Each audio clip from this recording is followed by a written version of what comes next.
우리 오늘 옆 사람과 인사 나눌 때 에베소서 4장 15절 말씀 가지고 우리에게는 선한 목적이 있습니다. 이렇게 한번 인사 나누겠습니다.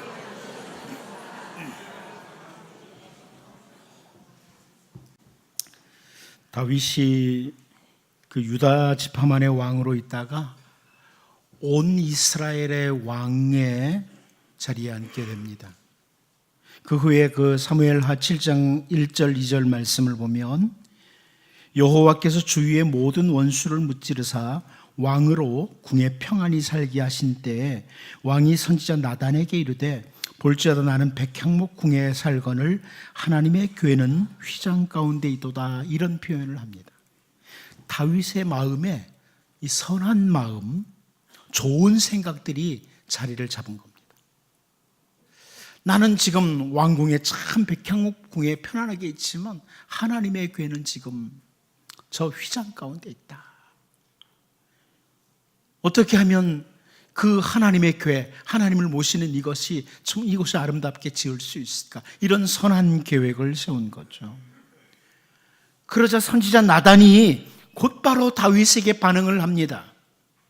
다음 절입니다. 사무엘하 7장 3절을 보면 나단이 왕께 아뢰되 여호와께서 왕과 함께 계시니 마음에 있는 모든 것을 행하소서 하니라. 이렇게 말씀합니다. 세번역 성경이 이렇게 번역했습니다. 나단이 왕에게 말하였다. 주님께서 임금님과 함께 계시니 가셔서 무슨 일이든지 계획하신 대로 하십시오. 하고 싶은 대로 하십시오. 하나님이 함께 계시지 않습니까? 성전 건축하고 싶은 거요? 하세요. 이렇게 말하는 거죠. 다윗은 나름대로 이렇게 선하고 좋은 계획, 아름다운 목적을 가진 이런 생각이 마음에 딱 자리를 잡은 겁니다. 하지만 우리가 너무나 잘 알죠? 우리가 잘 알다시피 그날 밤에 하나님께서 선지자 나단을 통해 주신 말씀은 다윗 아니다. 다윗이 아니라 다윗의 아들 솔로몬이 성전을 건축하게 될 것이라고 이렇게 말씀을 해주신 겁니다. 하나님의 계획, 하나님의 선한 목적은 바로 솔로몬을 통해서 성전을 건축하는 것이다. 이렇게 말을 한 겁니다. 어떤 의미에서 다윗이 성전을 건축하고자 하는 그 일에 대해서 하나님이 거절하신 거죠. 거절하신 거예요. 너 아니야. 그런데 다윗은요, 비록 자기의 시대에 자기의 손으로 그 일을 할 수는 없었지만 그 선한 목적 자체는 포기하지 않았습니다. 그리고 우리가 잘 알다시피 역대상 29장 3절 말씀을 보면 성전을 위하여 준비한 이 모든 것 외에도 내 마음이 하나님의 성전을 사모함으로 내가 사유한 금, 은으로 내 하나님의 성전을 위하여 드렸노니 이렇게 말씀하고 있습니다. 자, 여기 다윗은 내 마음이 내 하나님의 성전을 사모함으로 그럽니다. 마음에 품은 거죠. 마음에 품은 것이 하나님의 성전. 참 선한 목적, 선한 마음을 품은 겁니다. 쉬운 성경이 이렇게 번역했습니다.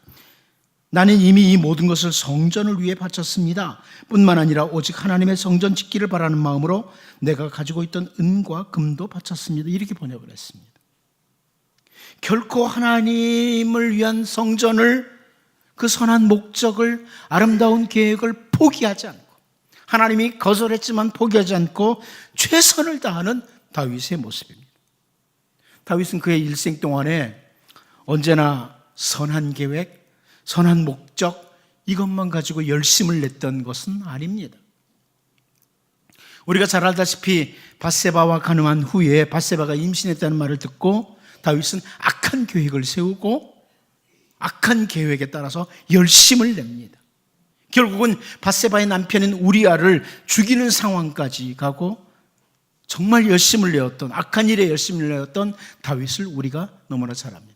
사실 우리가 세상에 사는 동안에, 한평생 사는 동안에 선한 마음을 품고 선한 목적을 가지고 선한 열심을 내는 것, 그리 쉬운 일은 아닙니다.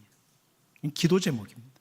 하나님, 내 마음에 악한 것들 들어오지 않게 하시고 언제나 선하고 좋은 계획과 목적을 가지고 선한 열심을 낼 수 있는 이런 삶을 살게 해달라고 하는 것은 우리의 기도 제목입니다.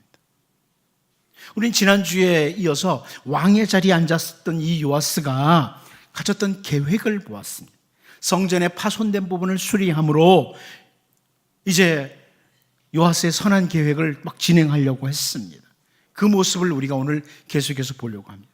오늘 본문 말씀을 보면서 하나님의 선하신 계획으로 말미암아 하나님의 자녀가 된 우리들이 우리에게 주어진 삶을 살아가면서 정말 주님이 기뻐하심직한 선한 목적, 선한 계획을 언제나 세울 수 있고 그 선한 일을 위해서 최선을 다하는 정말 복 있는 하나님의 백성으로 우리가 살 수 있기를 바랍니다. 첫 번째로 저는 오늘 본문에서 포기하지 않는 선의 추구를 봅니다. 정말 선한 목적을 가진 사람은 이 선을 추구하는 일에 있어서 포기하지 않아야 된다 하는 부분입니다. 우리 본문 7절을 같이 한번 읽어봅니다. 같이 봅니다. 시작. 요아스 왕이 대제사장 여호야다와 제사장들을 불러 이르되 너희가 어찌하여 성전의 파손한 데를 수리하지 아니하였느냐? 이제부터는 너희가 아는 사람에게서 은을 받지 말고 그들이 성전의 파손한 데를 위하여 드리게 하라. 이 요아스가 왕이 되어서 가진 이 세운 목적이 선하지 않아서가 아닙니다. 성전의 그 파손된 부분을 수리하고자 하는 것은 유대인들, 경건한 주님의 백성이라면 누구나 동의하는 아름다운 계획이었습니다. 그런데 아무 일도 일어나지 않았습니다. 요아스가 선한 목적을 가지고 일을 추진했는데 아무런 일도 일어나지 않았습니다. 한마디로 요아스가 왕이 된 지 23년이 되던 해에 어떻게 보면 요아스의 그 선한 계획은, 선한 목적은 실패한 것처럼 보입니다. 실패한 것 같아요.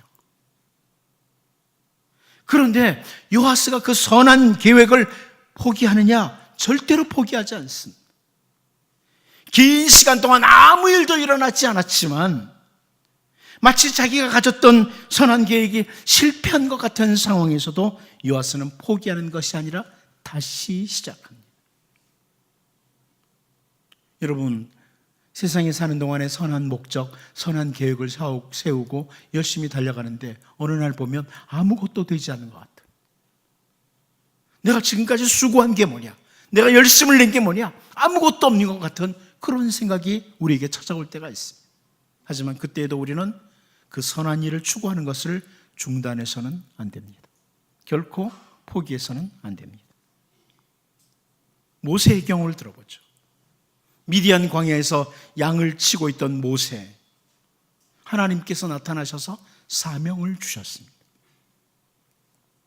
출애굽기 3장 10절 말씀을 보면 이제 내가 너를 바로에게 보내어 너에게 내 백성 이스라엘 자손을 애굽에서 인도하여 내게 하리라. 하나님 이렇게 말씀을 하셨어요.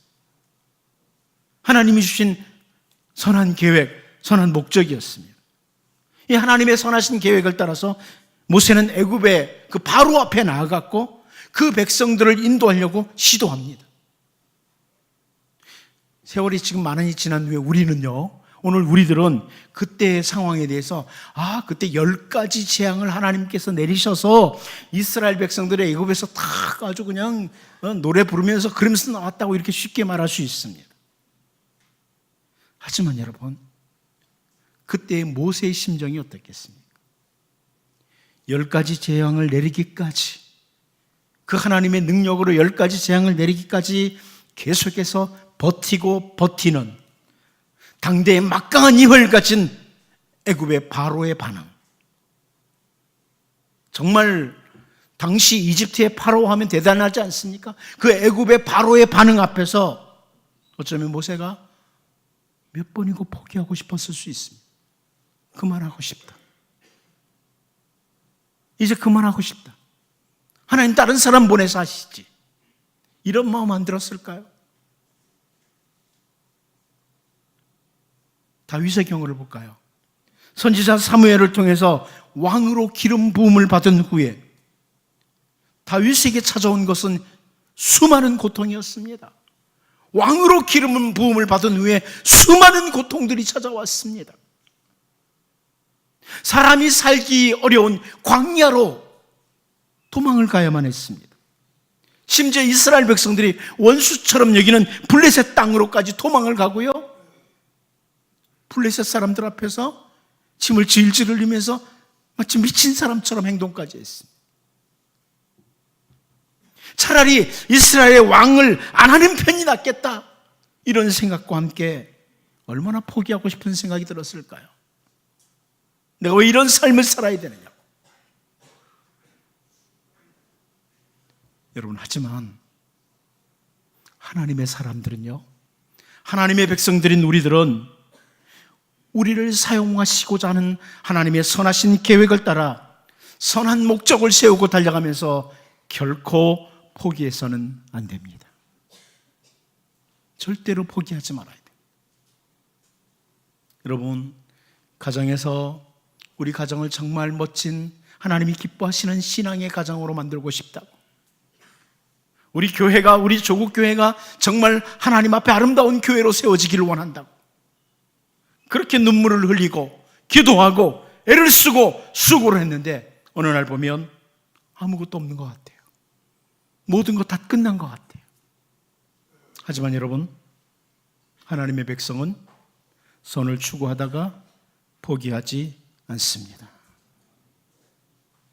잠언 24장 16절 말씀을 보면, 대저 의인은 7번 넘어질지라도 다시 일어나려니와 악인은 재앙으로 말미암아 엎드러지느니라, 이렇게 말씀하고 있습니다.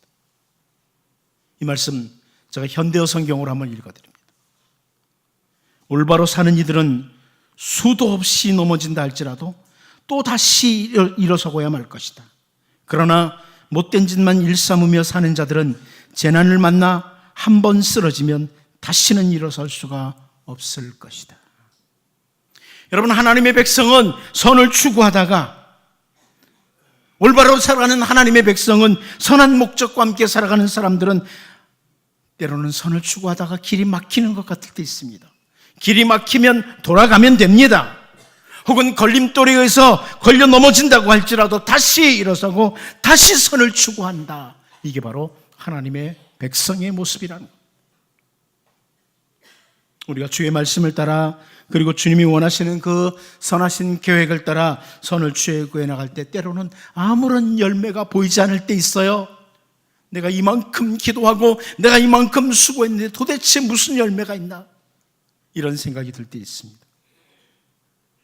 그때 가장 우리를 조롱하고 멸시하는 것이 누구냐면 사탄입니다. 마귀입니다.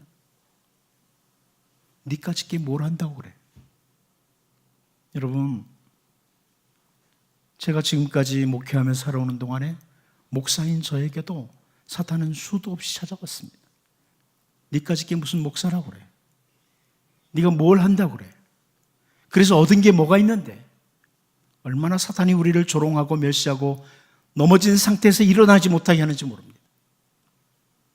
우리는 그런 상황을 맞이할 때마다 선지자 미가가 선포했던 미가 7장 8절 말씀을 붙들고 나가야 됩니다. 미가 7장 8절을 보면, 나의 대적이여 나로 말미암아 기뻐하지 말지어다. 나는 엎드러질지라도 일어날 것이요 어두운 데 앉을지라도 여호와께서 나의 빛이 되실 것이미로다.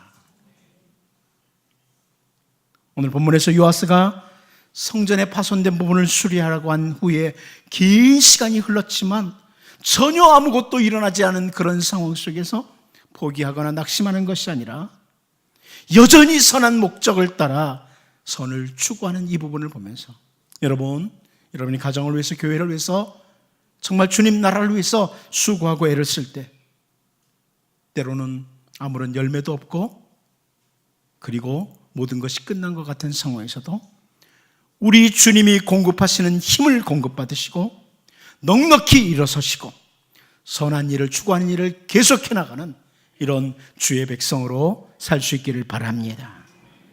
두 번째로, 우리는 오늘 본문을 통해서 선한 목적을 가지고 살아가는 사람들은 인간의 한계를 인정하고 살아야 된다는 것을 봅니다. 인간에게는 한계가 있다는 것.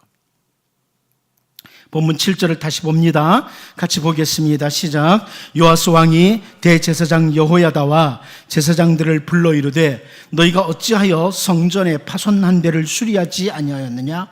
이제부터는 너희가 아는 사람에게서 은을 받지 말고 그들이 성전의 파손한 데를 위하여 드리게 하라.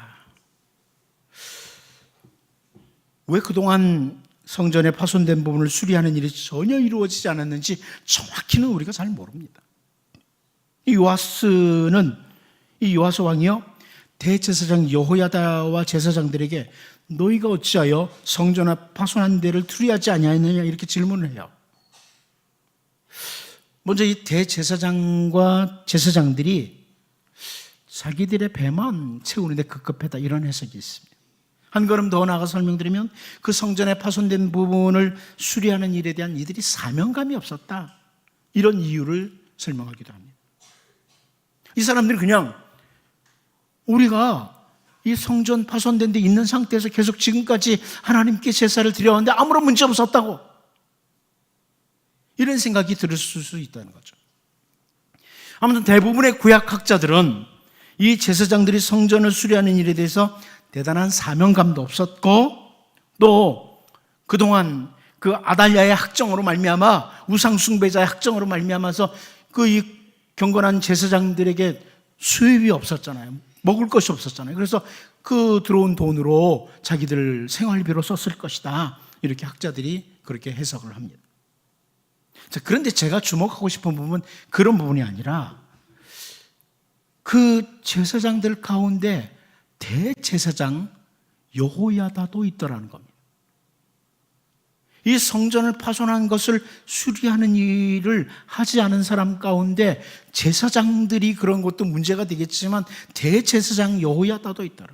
우리는 2절에서 이미 보았던 말씀이 있습니다. 요아스는 제사장 여호야다가 그를 교훈하는 모든 날 동안에는 여호와 보시기에 정직히 행하였을 때, 그렇게 설명을 해주고 있습니다. 이 제사장 여호야다는 악한 우상 숭배자인 아달랴를 몰아내고 다윗의 후손을 왕의 자리에 앉히는 일에 앞장서서 일했던 사람입니다. 우상 숭배자를 물리치고 정말 다윗의 후손을 왕의 자리에 앉히는 일에 앞장서서 일을 했던 사람이 대제사장 여호야다입니다. 또 올바른 가르침, 올바른 교훈을 함으로 요아스 왕으로 하여금 올곧게, 말씀을 따라 올곧게 걸어가도록 했던 이런 사람이 바로 제사장 여호야다입니다. 그런데 그 제사장 여호야다가 성전에 파손된 부분을 수리하라는 왕의 명령도 있었지만 사명감을 가지고 그 선한 일을 추구하지 않았다. 제사장 여호야다도. 다른 제사장들은 조금 그럴 수도 있지 할지 모르겠지만 이 올바로 섰던 대제사장 여호야다도 이 일을 하지 않았다는 겁니다. 대제사장이기에 그동안 정당한 개혁을 주도해 왔었기에, 그리고 올바른 가르침을 주었었기에 여호야다가 하는 일은 모두 완전하고 모두 올바른 것 아니라는 겁니다. 여러분, 세상에는 완벽한 사람이 없습니다. 아무리 여호야다라고 해도 그 여호야다도 완전한 사람은 아니라는 거죠. 인간의 한계를 분명히 인정하면서 이 성전에 파손된 것을 수리하는 일에 있어서 대제사장 여호야다와 제사장들을 빠지도록 합니다. 요아스, 당신들은 빠지세요. 우리가 세상에서 살아가는 동안에 하나님께서 기뻐하시는 어떤 선을 추구하기 위해서는요, 함께 그 일을 수행하는 동역자들이 반드시 필요합니다. 동역자가 필요합니다. 여러분, 가정에서 내가 우리 가정을 정말 하나님 보시기에 아름답게 세우기를 원한다. 그럴 때 가족들이 협력해야 돼요. 가족들이 도와줘야죠. 혼자 한다고 되는 게 아니잖아요. 교회도 마찬가지입니다. 최소한 이 시대에 우리 교회는 하나님 앞에 올곧게 서기를 원한다. 그러면 몇몇 사람들만이 아니라 함께 모두가 다 협력을 해야만 합니다. 동역자는 반드시 필요해요. 하지만 오늘 본문과 같은 것을 통해서 우리가 확인할 수 있는 것이 있습니다. 세상에는 완벽한 동역자, 완벽한 인간은 없다는 것입니다. 여러분, 가족들을 바라보면서 원망하고 왜 나를 안 도와주냐고 이렇게 하지 마시고요. 세상에는 완벽한 동역자는 없습니다. 성전의 파손된 부분을 수리하는 일을 그동안 하지 않은 사람들 중에 대제사장 여호야다가 있는 것을 보고 요아스 왕이 어떻게 대제사장 여호야다가 나를 죽음에서 건져내고 하나님의 말씀대로 다윗의 후손인 나를 왕의 자리에 앉히도록 죽음을 무릅쓰고 했던 그 대제사장 여호야다가 다른 것도 아니고 성전에 파손된 것을 수리하는 일에 적극적이지 않았냐? 어떻게 제사장 여호야다가 그럴 수 있느냐? 이러면서 원망을 하거나 한탄만 하고 있거나 손가락질만 하고 있지 않습니다. 반대로 대제사장 여호야다, 나에게 지금까지 올바른 모습만 보여줬던 그 여호야다가 성전의 파손된 부분을 수리하는 일을 적극적으로 하지 않는 걸 보니까 안 해도 되나 보다 하고 포기하지 않습니다. 우리가 선한 목적을 가지고 하나님께서 기뻐하시는 선을 추구할 때 좋은 동역자들이 필요합니다. 우리의 가정, 우리의 교회에 좋은 동역자들이 필요하죠. 하지만 여러분, 사람만 바라보고 하시면 안 됩니다. 우리의 시선을 하나님께 두셔야 됩니다. 그리고 우리의 눈을 선한 목적에 여전히 고정해야만 합니다. 하나님께 선한 목적에 시선을 두자. 그렇지 않으면 아무리 뛰어나고 괜찮은 사람이라고 사람에게 시선을 두고 걸어가다 보면 포기하거나 낙심할 수밖에 없습니다. 오늘 본문을 통해서 요아스가 대제사장 여호야다와 제사장들도 이 선한 일을 하는 일을 이 일에 제외시키는 걸 보면서 여러분, 인간의 한계를 인정해요. 그리고 언제나 하나님 바라보고 시선을 선한 목적에 두면서 최선을 다하는, 그래서 좋은 열매를 맺어가는 복 있는 주의 백성들로 살 수 있기를 바랍니다. 마지막 한 가지 더 봅니다. 저는 오늘 본문에서 동의하는 제사장들의 모습을 보기를 원합니다. 요아스의 마을에 동의하는 제사장들을 좀 보겠습니다. 우리 8절 같이 한번 읽어봅니다. 8절 같이 보겠습니다. 시작. 제사장들이 다시는 백성에게 은을 받지도 아니하고 성전 파손한 것을 수리하지도 아니하기로 동의하니라.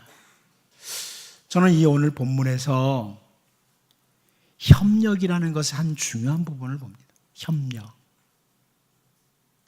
협력이라는 것이 꼭 내가 직접 뭔가를 해야만 협력하는 것 아닙니다.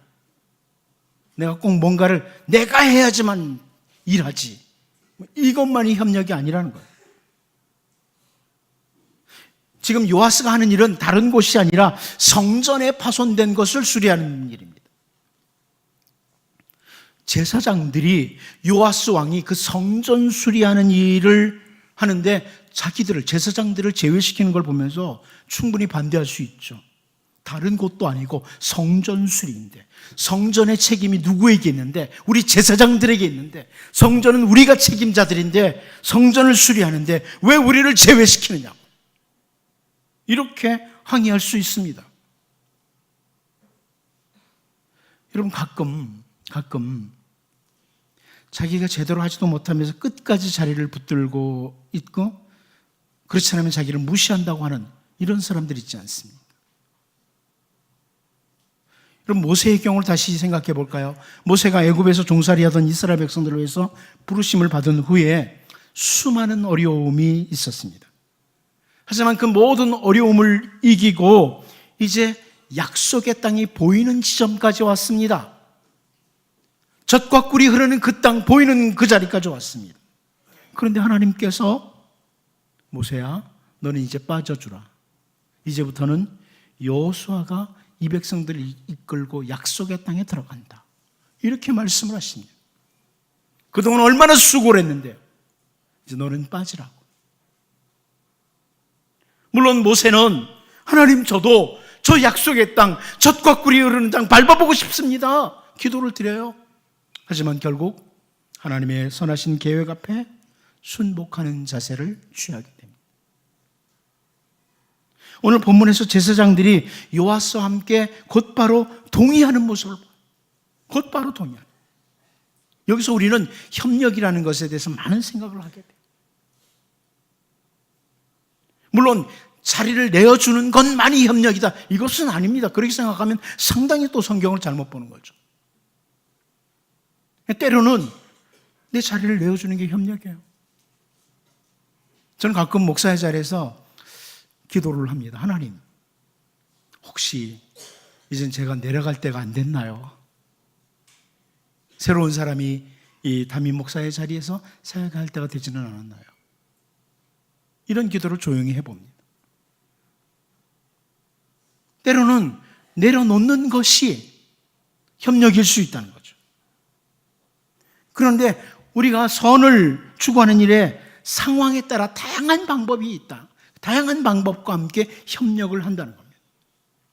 때로는 우리가 그 일에 적극적으로 동참함으로 협력해야 됩니다. 대부분이 그렇죠. 대부분의 협력은 어쩌면 적극적으로 동참하는 거예요. 모든 일에. 그럼으로써 협력할 수 있어요. 혹은 기도로 협력하기도 합니다. 우리가 선교사님들 이제 각 처소에서 선교 사역을 하는데 우리가 기도로 협력하죠. 때로는 물질로 협력을 하죠. 이런 협력이 필요한 겁니다. 내가 직접 가서 하지 않아도 여러분 중에는 나도 그 땅에 가서 해보고 싶어 이런 생각이 있을지 모르지만 사실은 우리 대부분은 그들을 뒤에서 기도해주고 물질로 협력해주는 이런 협력이 있는 겁니다. 그런가 하면 오늘 본문에서와 같이 때로는 자리를 내어줌으로 내가 못하니까 피해줌으로 협력하는 것도 있다는 겁니다. 제사장들이 무슨 소리야? 절대 안 돼. 끝까지 우리가 할 거야. 이렇게 했더라면 아마 성전 수리는 절대 안 됐겠죠. 내가 내 방법대로 이것만이 동역은 아닙니다. 여러분 때로는 내가 아니더라도 혹은 내 방법이 아니더라도 우리는 적극적으로 다양한 방법으로 협력하는 자, 이 사람들이 바로 선한 목적을 가지고 선한 일을 추구하는 아름다운 백성들입니다. 그러므로 언제나 가장 적절한 방법, 하나님이 원하시는 방법, 하나님이 기뻐하시는 방법의 협력은 무엇인가를 확인해야 되는 겁니다. 성전을 책임지던 제사장들에게 이 선을 행하기 위해서 빠지도록 하는 요아스 말에 제사장들이 적극적으로 동의하는, 그러므로 협력하는 제사장들의 모습을 보면서 선한 목적을 이루기 위해서 우리는 가장 적절한 방법을 찾아야 된다. 그리고 내가 할 수 있는 최선의 것으로 협력하는 것, 이게 바로 주님 나라를 위한, 주의 백성을 위한, 또 선한 목적을 이루는 귀한 주의 백성의 모습입니다. 이제 바라기는 여러분 좋은 협력자들로 하나님 나라의 아름다운 열매를 맺어갈 수 있기를 바랍니다. 기도하겠습니다. 하나님 아버지, 요아스가 성전에 파손된 곳을 수리하고자 하는 선한 목적 세웠지만 아무것도 일어나지 않은 상황에서 결코 포기하거나 낙심하지 않고 여전히 선한 목적을 따라 선을 추구하는 걸 보면서 하나님의 백성들인 우리들은, 올곧게 걸어가고자 하는 우리들은 언제나 하나님이 주시는 힘을 공급받아서 넉넉히 일어서게 하시고 끝까지 선을 추구해 나가는 복된 백성들 되게 하여 주옵소서. 인간의 한계를 언제나 인정하고 시선을 하나님께 두고 우리의 눈을 오직 선한 목적을 바라보게 하시고 최선을 다하는 주의 나라, 주의 백성들 되게 하시며 가장 적절한 방법으로 하나님 나라 또 올곧게 걸어가는 선한 목적을 위해 협력하는 주의 백성들로 살게 하여 주옵소서. 예수님의 이름으로 기도하옵나이다.